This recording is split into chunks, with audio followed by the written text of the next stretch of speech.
जन्मदिवस आणि मला एका गोष्टीचा समाधान आहे, आनंद आहे की ज्या एका स्वप्नाची महाराष्ट्रातील जनता आतुरतेने वाट पाहत होती, यापूर्वी सुद्धा हा प्रयत्न झाला होता, नाही याचा भाग नाही, पण प्रकाशजी आणि आम्ही आज पहिल्या प्रथम एकत्र एका व्यासपीठावरती आणि पुढची वाटचाल एकत्र करण्यासाठी म्हणून या वास्तूमध्ये आलेलो आहोत. आणखी एक गोष्ट आनंदाची म्हणजे साहजिकच आहे, आंबेडकर आणि ठाकरे ह्या नावाला एक इतिहास आहे, एक पार्श्वभूमी आहे. माझ्या आजोबा आणि प्रकाशजींचे समकालीन आणि एकमेकाचे स्नेही होते. दोघांनी त्यावेळेला समाजातील वाईट रूढी परंपरा याच्यावरती प्रहार केले, आघात केले. त्याच्याबद्दल आम्ही दोघांनी काही सांगण्याची आवश्यकता नाहीये. आणि आता जे राजकारणामध्ये चाललेलं आहे, राजकारणामध्ये काही वाईट परंपरा आणि चाली चाललेल्या आहेत, त्याच्यावरती आघात करून त्या मोडून तोडून टाकण्यासाठी या दोन्ही पिढ्यांचे वारसदार आणि त्यांच्यासोबतचे आमच्या आजोबांनी वडिलांनी दिलेले जे काही जीवाला जीव देणारे सहकारी आहेत, ते एकत्र येऊन देश प्रथम हा जो एक आता सुभाष देसाई तुम्ही जो शब्द वापरला तो फार महत्वाचा आहे. प्रथम देश हित, कारण एक भ्रम पसरवला जातो आणि नेहमी हुकुमशाहीकडे वाटचाल ही अशीच होती.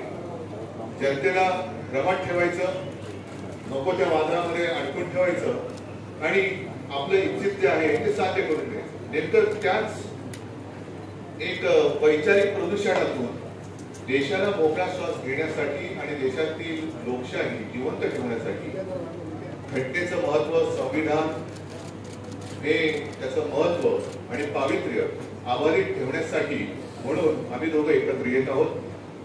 ठीक आहे, पुढे राजकीय वाटचाल कशी असेल, आणखी पुढे काय करता येईल, या सगळ्या गोष्टीचा त्या वेळेला जेव्हा जशी वेळ येईल तेव्हा आम्ही विचार विनिमय करून पुढे जाऊच. पण एक गोष्ट नक्की की महाराष्ट्रातील आपण एक असा एक शब्द आहे, तळागाळातील जनता. त्या तळागाळातल्या जनतेपर्यंत जे काही देशात चाललेलं आहे ते पोहोचवण्याची आज गरज आहे. कारण त्यांना आता काल परवाकडे आपले माननीय पंतप्रधान मुंबई येऊन गेले. सभेला कोण आले होते, कुठून आणले गेले होते, त्यांना काय सांगितलं गेलं होतं, या सगळ्या गोष्टी आपल्याच माध्यमातून आम्ही वाचलेल्या आहेत, पाहिलेल्या आहेत, ऐकलेल्या आहेत. तो एक भ्रम निर्माण करायचं, निवडणुका आल्यानंतर त्यांचा म्हणजे गरिबांचा उदो करायचा, गरिबांनी मतदान केल्यानंतर मात्र गरीब त्यांच्याकडे म्हणजे त्यांना घरं नसतात, रस्त्यावरती आणि यांची उड्डाणं चालू. तर हे आता कुठेतरी थांबवण्याची गरज आहे आणि म्हणून आम्ही एकत्र आलेलो आहोत. साहजिकच प्रकाशजींचं एक काय मनोगत असेल, मत व्यक्त केल्यानंतर तुमच्या मनात काही शंका कुशंका असल्यास असायची काही आवश्यकता नाहीये, पण काही प्रश्न असतील तर आम्ही त्याचं उत्तर देऊ. बाळासाहेबांच्या असणाऱ्या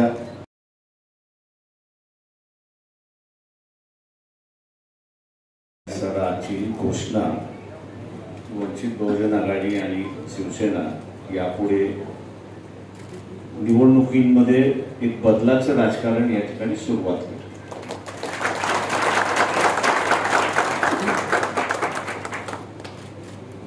जनता दलाचा असणारा कोणीही आजही त्याचा जाहीरनामा आपण जर काढला तर त्या जाहीरनाम्यामध्ये शेवटचं असणारं एक कॉलम होतं आणि ते म्हणजे आम्ही मंडल कमिशन त्या ठिकाणी लागू करू. आणि दुर्दैवाने जनता दलाचा पक्ष जो आहे तो त्या मंडल कमिशनवरतीच पडला, अशी असणारी परिस्थिती आहे. सामाजिक प्रश्नाला ज्या वेळेस या ठिकाणी हात घातला जातो त्या वेळेस समाज व्यवस्थेमधली गणित बदलतात, हा त्याच्यातला महत्वाचा भाग. गेली अनेक वर्ष उपेक्षितांचं राजकारण याची सुरुवात व्हावी म्हणून आम्ही असा प्रयत्न त्या ठिकाणी केला. जी चळवळ आम्ही असं चालवत होतो तिला आमच्याच मित्र पक्षाने गिळंकृत करण्याचा प्रयत्न केला किंवा मर्यादित करण्याचा असणारा प्रयत्न केला. परंतु आम्ही जुमानलो नाही, आंदोलन करत राहिलो, लढत राहिलो. आणि अपेक्षा मी असं या ठिकाणी बघतोय, जिंकून येणं हे मतदाराच्या हातामध्ये आहे, ते काही राजकीय पक्षांच्या हातामध्ये नाही. परंतु उमेदवारी देणं हे असणाऱ्या राजकीय पक्षांच्या हातामध्ये आहे. किंवा त्या उमेदवारीच्या स्वरूपामध्ये त्याचं सामाजिकरण होईल, त्याचं सार्वत्रिकरण होईल, ही अपेक्षा मी या ठिकाणी बाळगतोय. मीच ती कॉइन केलेलं आहे की ह्या महाराष्ट्राची सत्ता 169 कुटुंबामध्ये होती, त्याच्यामध्ये 10 कुटुंबात असताना वाढ झालेली आहे. नातेवाईकांचं राजकारण जसं वाढत गेलं तसं महाराष्ट्रातलं दिशांचं जे राजकारण होतं, मुद्द्यांचं जे राजकारण होतं, गरिबांचं जे राजकारण होतं, हे बाजूला पडत गेलं आणि भांडवलशाहीचं, लुटारूंचं अशी सत्ता त्या ठिकाणी सुरुवात झाली, अशी असणारी परिस्थिती आहे. नव्या गोष्टी मांडण्याची गरज आहे असं मी त्या ठिकाणी मानतोय. एका काळी अर्थव्यवस्थेमध्ये मोठ्या इंडस्ट्रीची गरज होती आणि ती आपण असताना भागवतो. पण आज असताना शेतीला जोडधंदा आपण असताना म्हणतो, पण शेतीची प्रक्रिया करणारे उद्योग याची आपण असताना चर्चा करत नाही. मी आज असताना मानतोय की सगळ्यात मोठं असताना एम्प्लॉयमेंट हे काही सेक्टर्स सामान्य माणसाच्या हातामध्ये आपल्याला कशा रीतीने देता येतील, व्यापारी आणि भांडवलदार याच्या हातामध्ये जाणार नाही याची जर दक्षता आपण घेतली तर मी असताना म्हणतो की डॅव्होसला जाऊन असताना मोठमोठे लाख प्रोजेक्ट्स कधी आलेले मी पाहिलेले नाही. करारनामे फक्त त्या ठिकाणी होतात. पण या शेतीवरती पिकणारा प्रक्रिया करणारी यंत्रणा जर उभी राहिली तर महाराष्ट्रामध्ये प्रचंड मोठ्या प्रमाणात एम्प्लॉयमेंट होऊ शकतं आणि एक नवीन दिशा त्या ठिकाणी देत आहे. अनेक असे प्रश्न आहेत की ज्याच्यावरती चर्चा करून आम्ही असणाऱ्या भूमिका आपल्या समोर त्या ठिकाणी मांडत राहू. अपेक्षा एवढीच आहे की मी शरद पवारांची रिॲक्शन आज वाचली आहे, नवीन नाही. आमच्या दोघांचं भांडण फार जुनं भांडण आहे. शेतातलं भांडण नाही, नेतृत्वातलं भांडण आहे, दिशेचं भांडण आहे. आमच्याबरोबर येतील अशी अपेक्षा मी त्या ठिकाणी बाळगतो.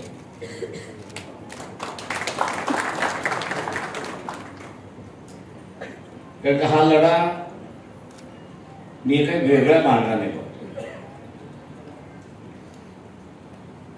नरसिंहराव ज्यावेळेस पंतप्रधान झाले आणि व्ही.पी. सिंग आणि चंद्रशेखर गेले त्यावेळेस मी खासदार झालो. आमचा पहिला असणारा आवाज होता त्यावेळेस टेलिकॉम मंत्री जे होते त्यांच्या विरोधात. 15 दिवस आम्ही असताना सभागृह बंद केलं. नरसिंहरावांचे असणारे चांगले संबंध होते म्हणून त्यांनी महिन्याभरानंतर बोलून घेतलं आणि विचारलं की तुम्ही काय केलं. म्हटलं आंदोलन केलं. तुम्ही त्याच्या पुढे काय केलं तेवढं मला सांगा. तर म्हटलं माझ्या लक्षात आलेलं नाही, संध्याकाळी या सांगतो. आणि संध्याकाळी बसल्यानंतर त्यांनी असं सांगितलं की अशा रीतीने तुम्ही असं चालवत गेला तर पॉलिटिकल लिडरशिप ह्या देशामध्ये तुम्ही संपवणार. आज दुर्दैवाने मी असताना जे बघतोय की त्या काळी नंतर आम्ही असताना त्या सगळ्या गोष्टी थांबून व्यवस्थितरित्याने असताना मांडण्याचा प्रयत्न केला. पण आज ईडीच्या मार्फत या देशातला पॉलिटिकल लिडरशिप संपवण्याचा असणारा भाग त्या ठिकाणी चाललेला आहे.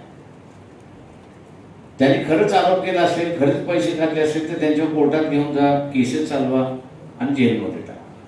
पण कोर्टात जायचं नाही, जेलमध्ये चालवायचं नाही आणि फक्त लिडरशिपवरती असणारा जो आक्षेप घेण्याचा असणारा भाग आणि कॅरेक्टर एसिग्नेशन करण्याचा जो भाग चाललेला आहे तो सगळ्यात मोठा डेंजरस मी असताना त्या ठिकाणी मानतो. आपण कोणीही अमरपट्टा घेऊन आलेलो नाही. एक दिवस आपलाही असणारा अंत होणार आहे, तसा नरेंद्र मोदी यांचाही अंत होणार आहे. त्यांच्या पक्षामध्ये त्यांनी लीडरशिप, दुर्दैव मी असं म्हणेन की त्यांनी त्यांच्या पक्षामधली सुद्धा लीडरशिप संपवलेली आहे, वरती येऊ दिलेली नाही. मला अनेक मंत्री त्यांच्यातले असणारे भेटतात आणि सांगतात की आम्ही असणारा फक्त फायली उचलून घेऊन जायचं आणि काढायचं, एवढंच आमच्याकडे कामकाज राहिलेलं नाही. बाबासाहेबांनी असताना एकदा म्हटलं होतं, क्रायसिसमध्ये पॉलिटिकल लिडरशिप ही डेव्हलप होत असते आणि एखादी आता असताना क्रायसिस या ठिकाणी डेव्हलप झाली तर मला कुठेही नॅशनल पॉलिटिकल लिडरशिप त्या ठिकाणी दिसत नाही. आणि म्हणून स्टेटमेंट आम्ही जे काढलेलं आहे त्याच्यामध्ये राष्ट्र हा सगळ्यात महत्त्वाचा असं आम्ही त्या ठिकाणी मानतोय. ती पॉलिटिकल लिडरशिप असणारी डेव्हलप झाली पाहिजे, तिला उभारली पाहिजे, तिला प्रोटेक्शन दिलं पाहिजे आणि ते करण्याचं आम्ही असणारं कटिबद्ध या ठिकाणी आहोत. महाराष्ट्रातलं असेल, महाराष्ट्राच्या बाहेरचं असेल, जे जे प्रादेशिक पक्ष आहेत आणि प्रादेशिक पक्ष स्वतःचं लिडरशिप आणि स्वतःचं संघटन उभं करणार असतील तर त्यांना आमच्याकडून नेहमीच मदत राहील, पाठिंबा राहील आणि त्यांच्या प्रयत्नामध्ये आम्ही असा जेवढा हातभार घालता येईल तेवढा हातभार आम्ही या ठिकाणी घालू. महाराष्ट्राचं एक नवीन ज्याला म्हणता येईल की कार्यक्रमावरती, विकासावरती आपण आणलं पाहिजे अशी असणारी जी परिस्थिती आहे ती निश्चितपणे आम्ही दोघं मिळून या ठिकाणी आणण्याचा प्रयत्न करू. आणि राजकारण हे मुद्देशीर आणि विवेक आणि नीतिमत्तेवरती येईल एवढं बघण्याचा आम्ही प्रयत्न करू, एवढं मी आपल्या समोर सांगतो. थांबतो. आपण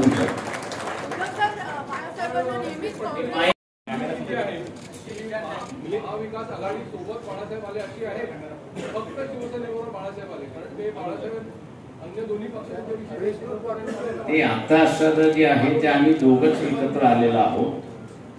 काँग्रेसनी त्याला अजून असताना स्वीकारायचं आहे, स्वीकारतील अशी मी अपेक्षा धरतो. मी मगाशी म्हणालो की शरद पवारांचा आमचा असताना फार जवळचं शक्य होतं, किती होतं हे तुम्हाला सगळ्यांना माहिती आहे, पण ह्या आघाडीमध्ये ती येतील अशी आम्ही असताना अपेक्षा धरतो किंवा त्यांना असताना आम्ही विनंती करू. त्यांच्या प्रश्नाला प्रकाशजींनी उत्तर दिलेलं आहे. प्रकाशजी, आपण आपले आणि राष्ट्रवादी किंवा पवारसाहेबांबरोबरचे संबंध सांगितले. आमचे सुद्धा 3 वर्षापूर्वीपर्यंत कसे संबंध होते हे जगजाहीर आहे. परंतु ज्या वेळेला आमच्याही असं लक्षात आलं की फसवणुकीचं राजकारण सुरू होतंय त्यावेळेला आम्ही निर्णय घेतला. तसं काँग्रेस आणि राष्ट्रवादी आणि शिवसेना हे 3 पक्ष एकत्र येतील का, एकत्र कसे येऊ शकतील, एकत्र आल्यानंतर आमच्यावरती सुद्धा फार वाईट विचित्र आरोप झाले. पण त्या सगळ्या आरोपांना आणि आरोप करणाऱ्यांना राजकारणात आम्ही बुडून उरलो आणि जवळपास 2.5 वर्ष हे सरकार, महाराष्ट्र महाविकास आघाडीचं सरकार आपण यशस्वीपणाने चालवतो. मुळामध्ये हेतू चांगला असेल तर सगळ्या गोष्टी पुढच्या चांगल्या होतात. आणि मी मुद्दामून आपल्या समोर माहिती देऊ इच्छितो की असं काही नाहीये की काल रात्री आम्हाला स्वप्न पडलं की चला आपण एकत्र येऊया आणि आज आम्ही एकत्र आलो. यापूर्वी सुद्धा आमच्या काही बैठका झालेल्या आहेत, चर्चा झालेली आहे. काँग्रेस बरोबर सुद्धा चर्चा झालेली आहे, अगदी राष्ट्रवादी बरोबर सुद्धा चर्चा झालेली आहे. आणि महाविकास आघाडीमध्ये आपण येण्यासाठी कोणाची तशी काही ना आहे असं काही दिसलेलं नाही. एक गोष्ट नक्की की काँग्रेस, राष्ट्रवादी आणि शिवसेना हे 3 पक्ष एकत्र आल्यानंतर तिन्ही पक्षांचे काही मित्र पक्ष आहेत. मग आमचं असं ठरलं की महाविकास आघाडीमध्ये ज्या त्या पक्षांनी आपापल्या मित्र पक्षांचं हित सांभाळायचं आणि एकूण जर आपण एकत्र आलो नाही तर मग वैयक्तिक युतीला काय फायदा आहे. वैयक्तिक म्हणजे 2 पक्षाची युती केली आणि महाविकास आघाडीमध्ये काहीतरी तिरडा असं करून ठेवलं तर मग या भारत किंवा देश प्रथम हा जो काही सामायिक हेतू आहे त्या हेतूलाच तडा जातो. आणि म्हणून मला असं वाटतं की प्रकाशजी, तुमची आणि आमची म्हणजे शिवसेना आणि दलित वंचित आघाडीची युती तर झालीच आहे, पण त्याचबरोबर आपण महाविकास आघाडीचे सुद्धा एक घटक पक्ष म्हणून पुढे वाटचाल करायला कोणाची काही हरकत नाही. सर, हा प्रश्न आहे की आज शिवशक्ती भीमशक्तीची घोषणा झाली आहे. महापालिकेच्या निवडणुका आहे, तर हे जागा वाटप कसं होणार आहे आणि ही युती कशी दिसणार आहे? ही युती विजयी दिसणार आहे.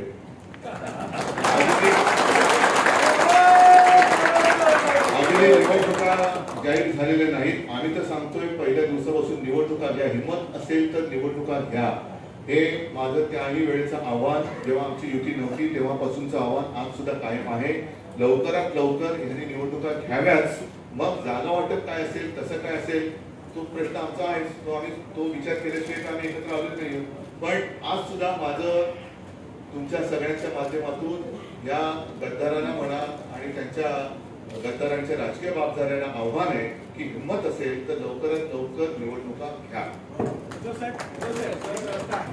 आपण ज्याप्रमाणे म्हणता की काँग्रेस आणि राष्ट्रवादी सोबत आहे, राष्ट्रवादीविषयी प्रकाश आंबेडकर साहेबांनी बोलले, परंतु काँग्रेसची जी महाराष्ट्राची लिडरशिप आहे त्यांचं असं म्हणतं की प्रकाश आंबेडकर यांना सोबत घेण्याबाबत आमच्याकडे कुठलाही प्रस्ताव आला नाही आणि चर्चाही नाही. मग तुम्ही कसं म्हणतात की तेही आमच्यासोबत आहे? दिसेल ना आज मी जे काय बोलले ते खरं आहे का, ते जे काय बोलले ते खरं आहे ते दिसेल.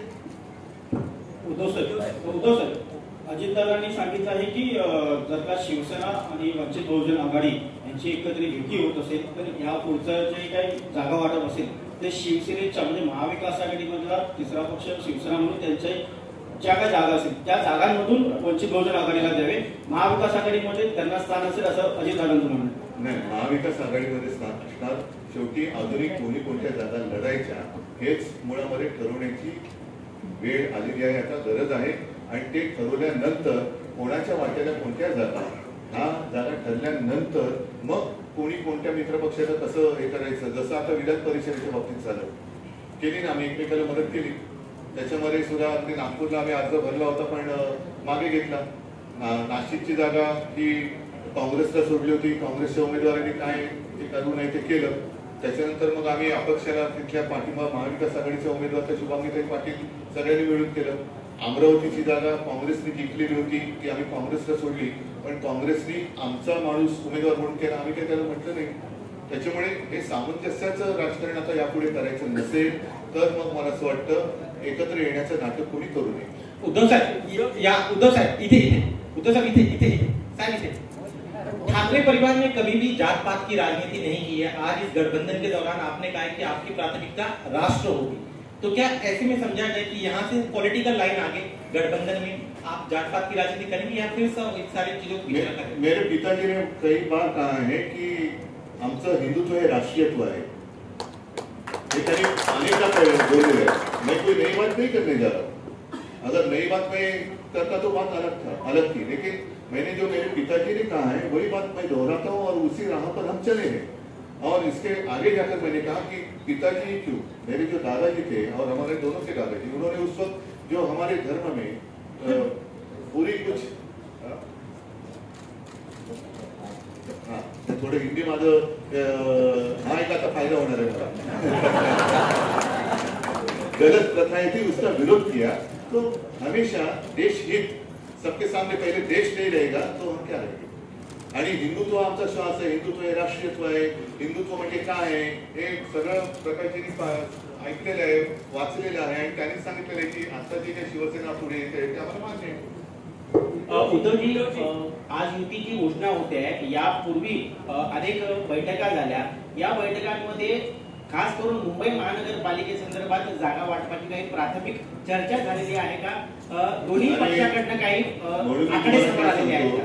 हे असे सगळे प्रश्न तुम्ही विचारण्यापेक्षा माझं पुन्हा एकदा या सरकारला आव्हान आहे, हिंमत असेल तर निवडणुका घ्या. मग आमच्या युतीचा जागा वाटप काय झालेलं आहे, कसं झालेलं आहे, चर्चा काय झालेली आहे, ते तसं करण्यापेक्षा आम्ही लढून जिंकूनच टाकू ना.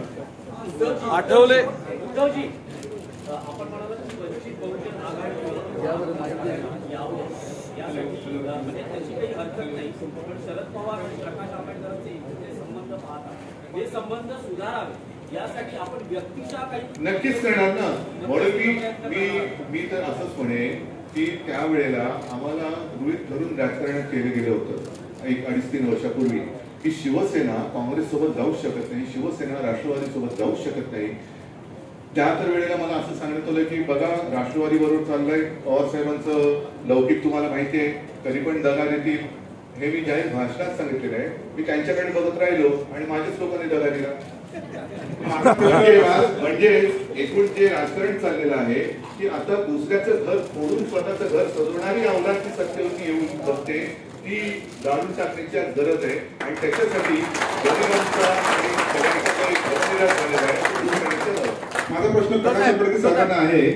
बाळासाहेब, आता उद्धव साहेबांनी त्यांच्या हिंदुत्वाबद्दल सांगितलं नाही. आतापर्यंत शिवसेना आणि वंचित बहुजन आघाडी किंवा प्रामुख्याने हिंदुत्वाचा मुद्दा होता.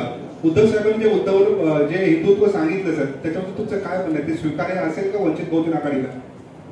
ते मी मागे त्या दिवशी म्हणालो होतो की प्रबोधनकारांचं जे हिंदुत्व होतं आणि त्यांनी असणारं हे चाललेलं होतं, त्याच्यावरती चालण्याचा असणारा भाग शिवसेनेचा असल्यामुळे समाज सुधारण्याची गरज जी होती ती तुम्हाला असणारं काही वेळेस कडवटपणाने घ्यावी लागते आणि ती प्रबोधनकारांनी घेतली.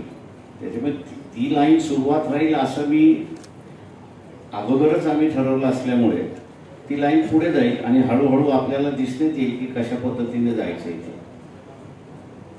निगेटिव्ह राजकारण जे आहे हिंदुत्वाचं सध्या RSSचं आणि BJPचं, द्वेषाचं जे आहे की आम्ही ख्रिश्चनांच्या विरोधात, आम्ही मुसलमानांच्या विरोधात आणि म्हणून सगळ्यांनी एकत्र या, असं जे आहे याच्यापेक्षा समाज व्यवस्था एकत्र कशी आली पाहिजे, कुठच्या मुद्द्यांवरती आली पाहिजे, ती कशा पद्धतीने येईल याची असणारी मांडणी आम्ही करत जाणार. उद्धव साहब, हमेशा देखा गया है कि जो गठबंधन होते हैं, मतलब शिवसेना के साथ जो गठबंधन हुए वो हमेशा मातोश्री पर हमने देखे हैं. इस बार आप यहाँ पर आए हैं, क्या इसके पीछे? मैं कई दिनों से यहाँ आना चाहता था लेकिन कोई बुला नहीं रहा था मुझे.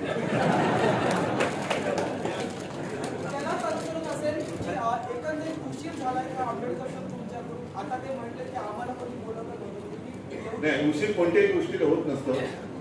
उशीर झाला तरी चालेल, पण सुरुवात होण्याची गरज असते. ती सुरुवातच झाली. या सगळ्यामध्ये एक प्रश्न आहे की मागच्या निवडणुकीमध्ये लोकसभा आणि विधानसभा निवडणुकीमध्ये सगळ्यात जास्त वंचित बहुजन आघाडीने काँग्रेस आणि राष्ट्रवादीचं नुकसान केलं. त्याच्यामुळे काँग्रेस आणि राष्ट्रवादी तुम्हाला यावेळेस सहन करण्याच्या स्थितीत नाही असं दिसतं. त्यावेळेस तुम्ही एक सेकंद, त्यांनी उत्तर देण्याच्या आधी गेल्या लोकसभेला आणि विधानसभेला यांनी नुकसान केलं असेल, पण आम्ही तर काँग्रेस आणि राष्ट्रवादीच्या विरोधातच लढलो होतो.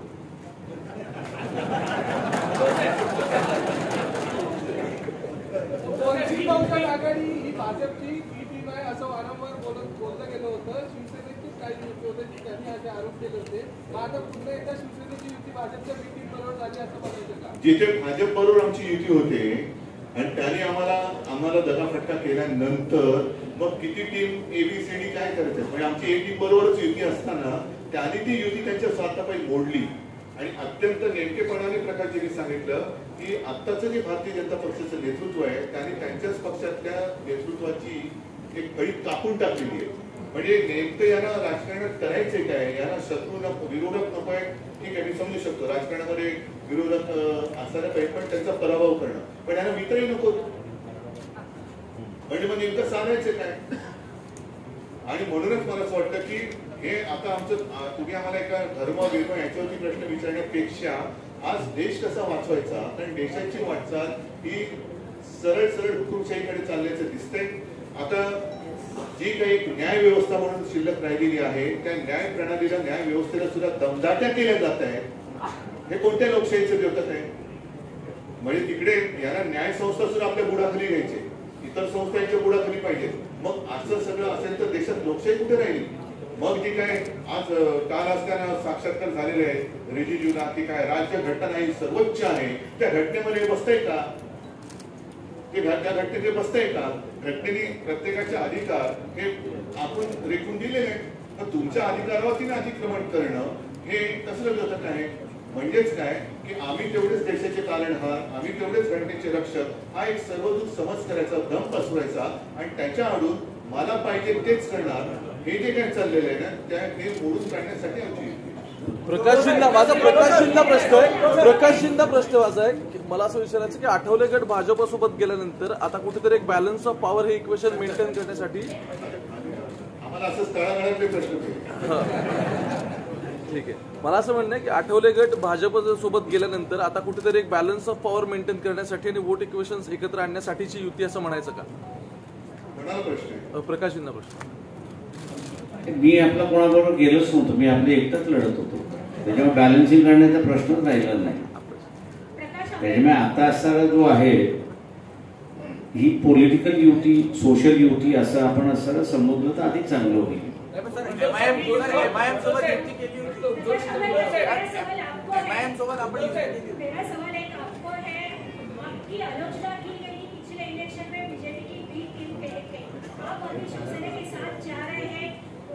राष्ट्रवादी और एनसीपी और कांग्रेस के साथ आपका युति कैसा आगे गठबंधन कैसा रहेगा, आपकी राजनीति उनके साथ कैसी रहेगी? देखिए, सवाल जो आपने जो पूछा है वो लोकसभा के वक्त जो है कांग्रेस और एनसीपी दोनों का ये सवाल था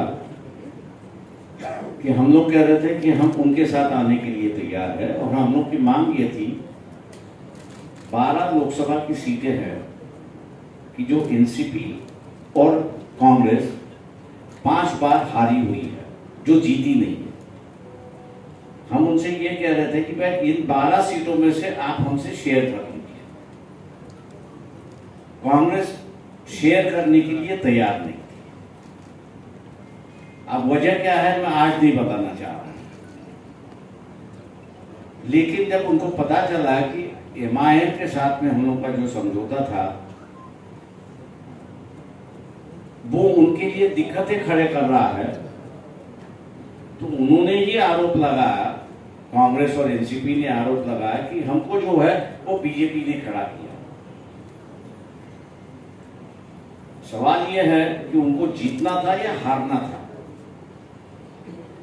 पिछले लोकसभा के इलेक्शन में हम लोग 65 लाख वोट लिए थे। अगर उसकी जोड़ अगर एनसीपी और कांग्रेस में हो जाती तो शायद मेरे ख्याल से 20 सीटें दोनों जीतते, ऐसी एक परिस्थिति है।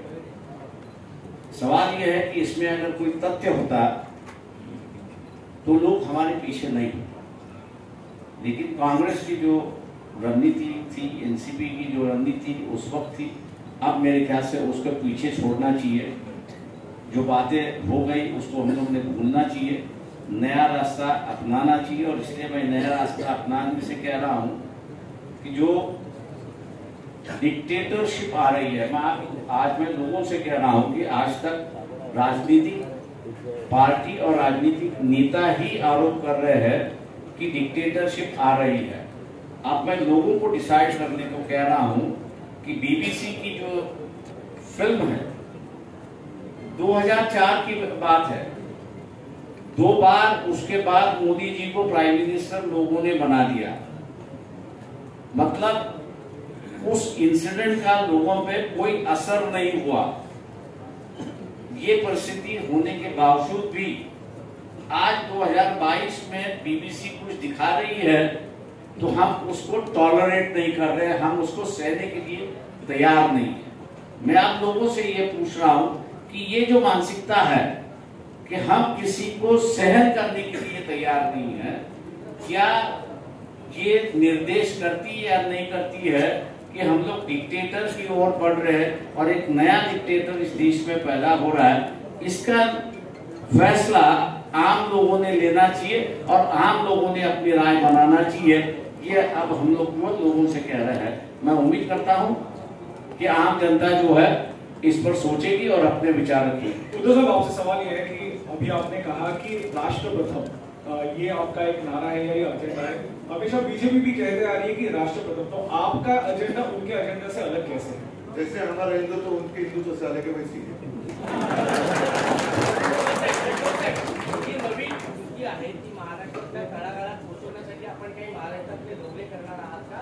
आणि दुसरा प्रश्न असा आहे की गेल्या महिन्याभरापासून तैलचित्राचा जो विषय आहे, तैलचित्र विधिमंडळात लावण्यात येतात, तर आपल्याला निमंत्रण आहे, आपण पाहिलं नाही, अशा वेगवेगळ्या गोष्टी बाहेर ऐकायला येतात, त्यावर आपलं काय मत आहे? एक पहिला मुद्दा असा आहे की मी स्पष्ट करू इच्छितो, आता जे प्रकाशजींनी सांगितलं की नया रस्ता आणि त्याच्याबरोबर काँग्रेस आहे, राष्ट्रवादी आणि शिवसेना आहे, असे सगळे एकत्र आहे आणि प्रकाशजी नया रस्ता म्हणतात, त्याच्याबरोबर नया रस्ता आणि नया रिश्ता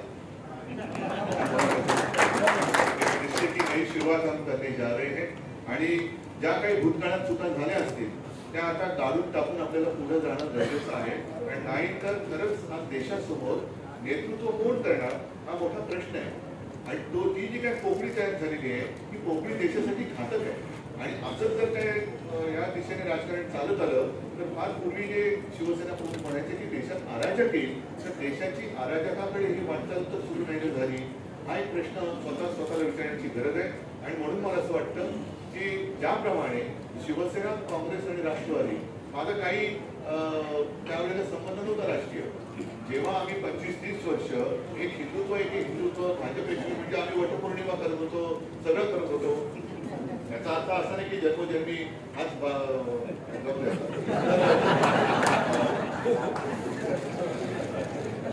पण त्यांनी मात्र काही करायचं त्यांनी पीडीपी बरोबर बसायचं त्यांनी यांच्या बरोबर जायचं त्यांनी त्यांच्या बरोबर जायचं म्हणजे आम्ही वटपौर्णिमा करतो आणि ते बाहेर तरी पण असं हिंदुत्व आम्हाला मान्य नव्हतं.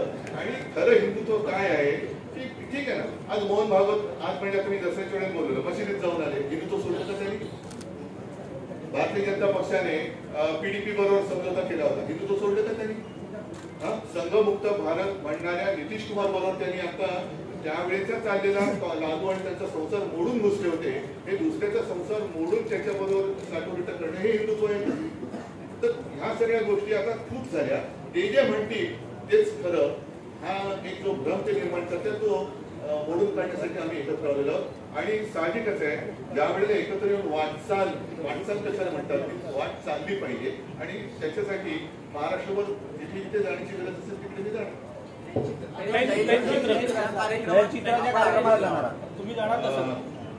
तैलचित्राबद्दल बोलणं कठीण आहे. याचं कारण शेवटी मला असं वाटतं आज संजय राऊत यांनी सामन्याचा अग्रलेख चांगला लिहिलेला आहे. त्याच्यात त्यांनी मंबाजी वगैरे असं त्याचं सगळं तुम्हाला माहिती आहे की काय घिसाळ घ्यायला चाललेले आहे. त्याच्यावरती आता थोडंसं मी संध्याकाळी बोलत नाही आता सगळं बोलत संध्याकाळी तुम्ही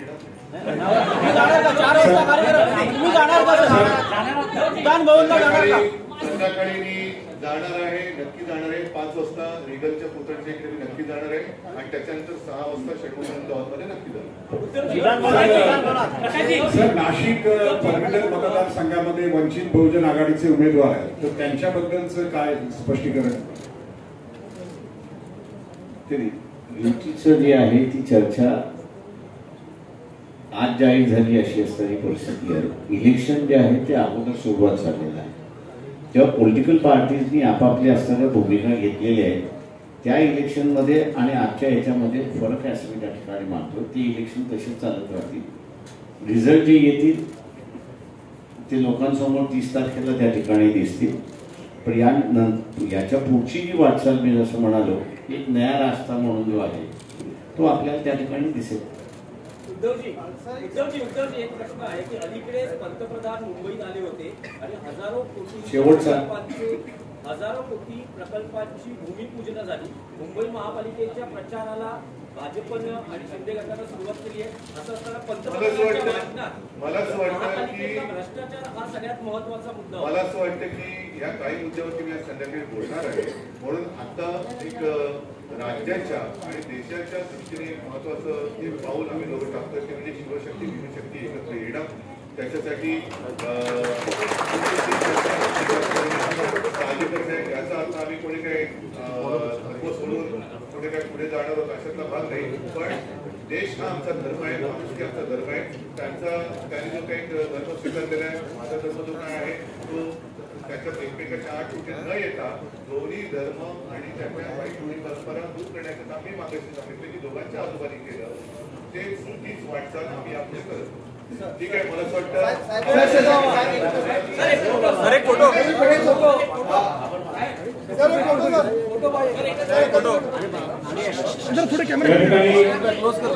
कोणी बोलायचं नाही विभागाच्या वतीने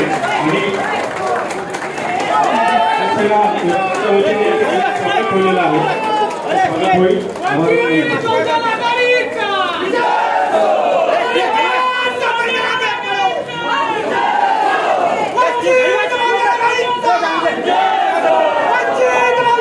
या ठिकाणी सर्व पत्रकार बंधूंनी या पत्रकार परिषदेला उपस्थिती लावली आणि या युतीच्या घोषणेच्या पत्रकार परिषदेला प्रसिद्धी दिली त्याबद्दल सर्व माध्यम प्रतिनिधींचे मी या ठिकाणी वंचित बहुजन आघाडी आणि शिवसेनेच्या वतीने आभार मानतो. तसेच शिवसेना आणि वंचित